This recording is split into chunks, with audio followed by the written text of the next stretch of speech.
Assalamualaikum warahmatullahi wabarakatuh. Alhamdulillahirabbil alamin. Allahumma salli ala sayyidina Muhammad wa ala ali sayyidina Muhammad.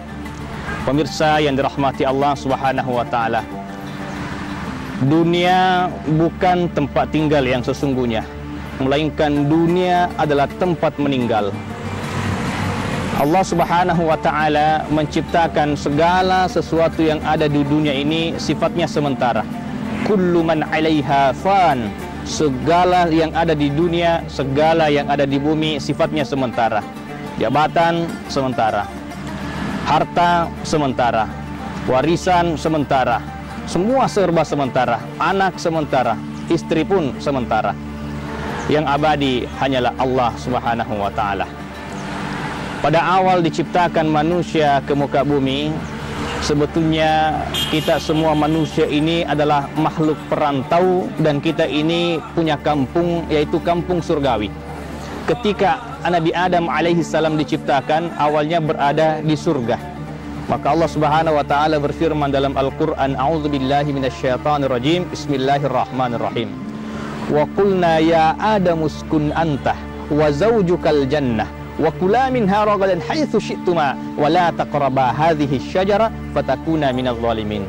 Ketika Allah berfirman kepada Adam, ketika Allah berkata kepada Adam, ya Adam, uskun anta wa zawjukal jannah, tinggallah engkau di surga bersama dengan istrimu.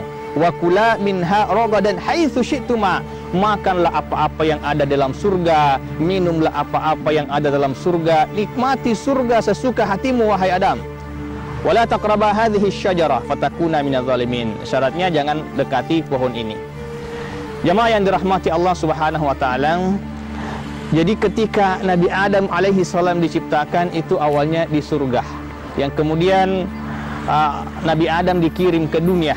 Jadi kita ini anak cucu Adam yang berada di dunia ini, sebenarnya kita ini merantau saja. Mau tidak mau, suka tidak suka, kita akan kembali. Dan ingat, kampung kita sesungguhnya adalah surga Allah Subhanahu wa taala. Oleh karena itu, di dunia ini Allah ciptakan kita. Allah berfirman, Allazi khalaqal mauta wal hayata liyabluwakum ayyukum ahsanu amala. Ketika Allah menciptakan kematian dan kehidupan, untuk apa? Liyabluwakum, untuk menguji kamu, ayyukum ahsanu amala, siapa yang terbaik amalnya. Ingat, yang terbaik amalnya. Ya, bukan yang terbanyak, tapi yang terbaik amalnya di antara kalian. Pemirsa yang dirahmati Allah Subhanahu wa taala. Jadi Allah menciptakan kita untuk diuji. Jadi syarat untuk masuk surga harus melewati ujian. Am hasibatum an tadkhulul jannah walamma ya'tikum mathalul ladzina khalau min qablikum. Kata Allah, apakah engkau mengira akan masuk surga sebelum datang ujian kepadamu, sebagaimana orang-orang sebelum kamu itu juga diuji oleh Allah Subhanahu wa taala. Pemirsa yang dirahmati oleh Allah Subhanahu wa taala. Jadi keberadaan kita di dunia siap-siap untuk diuji.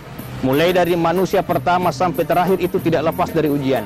Bagaimana kemudian Nabi Adam alaihissalam dipisahkan dengan istrinya, itu salah satu ujian. Bagaimana banjir bandang yang melampau umat Nabi Nuh, itu sebuah ujian. Bagaimana Nabi Yunus masuk di perut ikan, itu sebuah ujian. Bagaimana Nabi Ibrahim dibakar hidup-hidup, itu sebuah ujian. Bagaimana Rasulullah SAW ditinggal wafat oleh ibunda dan ayahanda beliau, itu sebuah ujian. Semua diuji oleh Allah. Bahkan yang akhir-akhir ini kita semua diuji oleh Allah Subhanahu wa taala, berupa wabah, berupa virus yang namanya virus corona atau COVID-19. Itu semua ujian. Ayyukum ahsanu amala, siapa yang terbaik amalnya di antara kalian. Pemirsa yang dirahmati oleh Allah Subhanahu wa taala. Oleh karena itu, marilah kita bersama-sama saling mengingatkan, watawasau bil haqqi watawasau bis sabr. Saling berpesan, saling mengingatkan. Fadzakir innama anta mudzakir. Kita mestinya saling mengingatkan untuk kita agar bisa kembali ke kampung kita yang sesungguhnya, yaitu kampung surga, kampung akhirat. Pemirsa yang dirahmati oleh Allah Subhanahu wa taala. Dengan cara apa supaya kita bisa pulang kampung ke surga? Al jannatu mushtaqatu ala arba'ati nafarin. Surga itu merindukan 4 golongan. Pertama, orang yang senantiasa membaca Al-Quran. Jadi setiap hari tentu, apalagi di bulan suci Ramadan ini, banyak-banyak membaca Al-Quran.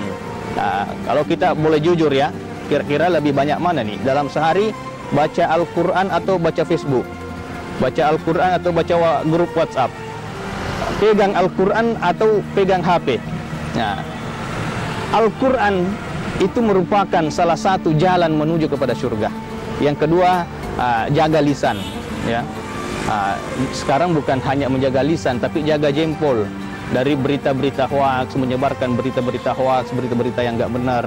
Yang ketiga ialah memberi makan orang-orang yang kelaparan.